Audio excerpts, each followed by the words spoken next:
Hey mga bros, may balita nga po tayo dito po kay Stephon Brunch or Steph Brunch mga kabrods, na bali-balita na ito yung gustong ipalit ng San Miguel Beermen kay George King. Although yes na ipapanalo ni George King yung mga laro ngayon ng SMB, pero yun nga mga bros, may mga lapses na nakikita ng SMB na dapat palitan na nila. Ito pong si George King. Unang-una pa lang, di ba, attitude ni George King sa training camps ng SMB, pero hindi nila ininda yon. Pero ngayon mga brods, naiisip na ng SMB na why not palitan nila muna si George King neto ni Stephon Brunch. So malakas na player to Napa-champion ba naman niya yung Bogor Hornbills dito sa IBL mga kabrods, dito sa Indonesian Basketball League. So ngayong 2026 lang yan, bagong-bago lang yan mga brods, and 2-time IBL All-Star pa yan. Ito pong si Stephon Brunch. So ang dami na rin itong napaglaruan. Naglaro na rin ito sa NBA G League like South Bay Lakers, Salt Lake City Stars. Naglaro na rin sa mga ibang Euroleague sa ibang bansa. So alam natin na malakas at eksperyensado etong si Stephon Brunch. Katulad lang din naman ni George King, pero yun nga, mas malakas na player, 6'5", shooting guard ang laruan, at makikita mo naman talaga mga kabrods na scorer ito pong si Stephon Brunch.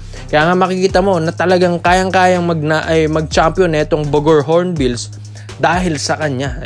Talagang tinulungan niya mga kabrods ito pong Bogor Hornbills mga kabrods, at nag-average ito ng 21 points per game, 7.7 rebounds per game with 5.7 assists per game. So talagang makikita mo yung playing style nito ni Stephon Brunch, hindi lang pang scoring, maski pa sa rebounding and assist department mga kabrods, talagang pinoproduce niya ng maayos yan. Yan yung maganda. All around na player ito pong si Stephon Brunch. Parang guard na rin ang position nito, shooting guard, nagdadala ng bola, magaling gumawa ng spasyo, magaling umiscore mga kabrods. Kay Stephon Brunch na ang lahat. Sabi nga nila mas athletic at mas okay ito pong si Stephon Brunch kaysa kay George King ngayon. Ito pong si Steph, talagang bibigyan ka ng magandang stats neto sa San Miguel Beermen. Hindi ko naman sa na-hype ito pong si Stephon Brunch, pero mas athletic, mas veterano, mas galing lang sa kampyonato neto, and talagang hinog na rin na maging import ngayon ng SMB. At makikita mo talaga mga brods, nakapalit-palit din ito pong si George King. Kahit di naman natin sinasabi na hindi magaling ito pong si George King, pero itong si Stephon Brunch mga brods, mas malakas at scorer talaga ito pong import or magiging import ng SMB if ever man. And ito, makikita mo rin sa playing style nito, maski nga dito sa Euro Cup, nagkaroon ito ng 2.0 steals per game. Makikita mo, maski sa depensa, itong si Stephon Brunch, hindi yan nagpapahuli. Grabe no, scorer na.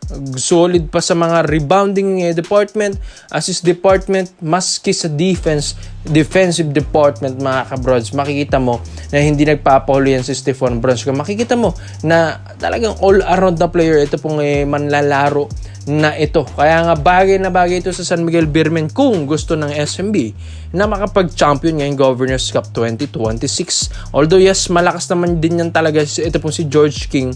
Syempre sa una pa lang makikita mo na okay yan si George King.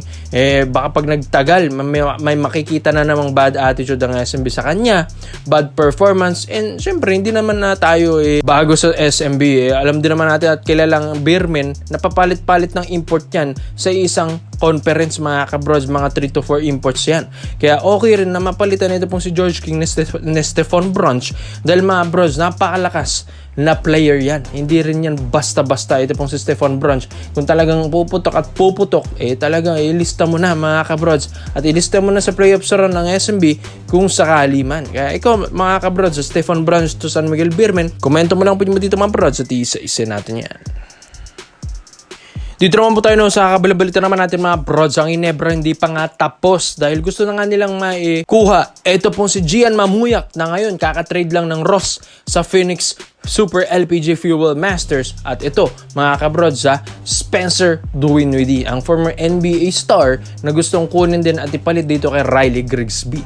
Unahin muna natin ito po kay Gian Mamuyak. Alam din naman natin na na-trade ito sa Phoenix Super LPG ng walang kapalit, pero joke lang mga kabrods, may kapalit yan. Ito pong first round pick ng rain or shine sa 2030 pa. Sa future first round pick ng Ross sa 2030, yan ang kapalit neto ni Gian Mamuyak. Pati yung second round pick ng season 53 rookie draft, nakuha rin yan ng Rain or Shine Elasto Painters. Bro niya, captain pala yan si Gian Mamuyak sa Ross. At tignan nyo, ang ganda ng performance ng Rain or Shine last season na tinalo lang naman ang powerhouse team na San Miguel Beermen.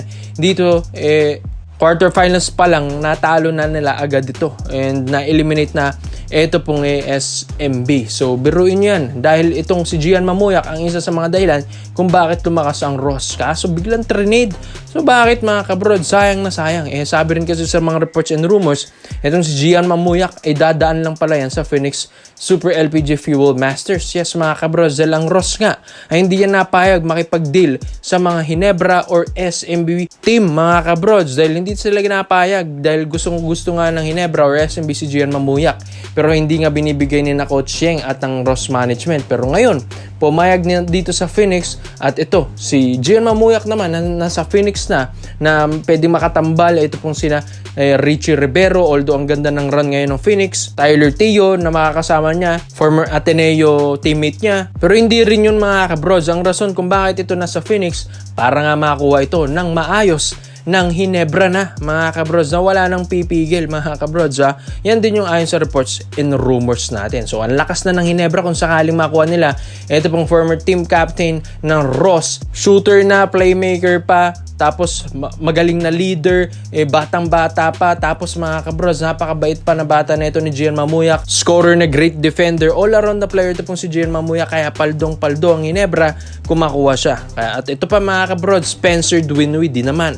Ito naman kasi pwedeng ipalit nila dito kay Riley Grigsby. Although ito, reserve import lang naman itong si Spencer Dinwiddie. Hindi naman natin sinabing pinalitan niya agad si Riley Grigsby. Ito kasi 33 years old, 6'5". Ang Hinebra kasi mas nasanay sa mga leader na import na katulad ni Justin Brownlee, mga veteranong import. Unlike daw kasi kay Riley Grigsby na medyo hindi pa nabibuild yung kanyang confidence level dahil syempre bata pa, 26 anyos lang. Galing na rin naman ng NBA G League pero yung leadership nito iba nga daw kay Justin Brownlee. Kaya ang Hinebra medyo naghahanap ngayon ng mga veteranong import na katulad ni Spencer Dinwiddie. Ito naman mga kabrods malakas na player, malakas na NBA player lang naman ito na isa sa mga role players dati ng Los Angeles Lakers, Brooklyn Nets, Dallas Mavericks. Huli na nga niya yung Dallas Tapos last year lang, bro mo na fresh from the NBA pa, 33 years old lang. So halos buong career nito nasa NBA mga kabros, biro niyan. 11 years itong nag-serve or nagtatrabaho sa NBA. Kaya makikita mo na malakas talaga yan si Spencer Dinwiddie. Magaling na import ito. Pwede itong makapalitan ni Riley Grigsby. At ito mga kabros, makikita mo pa lang sa highlights pa lang yan magaling na player, shifty na point guard, 6'5" na ang laruan 1-2 mga kabros, biruin nyo yan.